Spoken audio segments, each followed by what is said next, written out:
Kas, kaip, kur, kodėl? Ką reiškia suktis aplink savo ašį? Pažiūrėk, šis katinas sukasi aplink savo ašį. Mūsų planeta Žemė sukasi aplink savo ašį. Tu jau žinai, kas yra para. Viena diena ir viena naktis. Para tai laikas, per kurį Žemė apsisuka aplink savo ašį. Mėnulis sukasi aplink savo ašį ir tuo pačiu metu skrieja aplink Žemę. Dieną matome Saulę, o naktį ne. Žemė pasisuka į kitą pusę. Pakartokim, kad geriau suprastum ir prisimintum.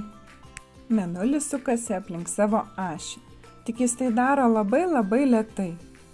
Vieną kartą apsisukti aplink savo ašį jam užtrunka tiek pat, kiek ir apskrieti Žemę – 27 paras ir 7 valandas. Vadinasi, mėnulis aplink Žemę ir aplink savo ašį apsisuka beveik per mėnesį. Žemė sukasi aplink Saulę ir vienas toks apsisukimas trunka visus metus. 1 metai yra 4 metų laikai, 12 mėnesių arba 365 dienos. Tiksliau 365 dienos ir 6 valandos.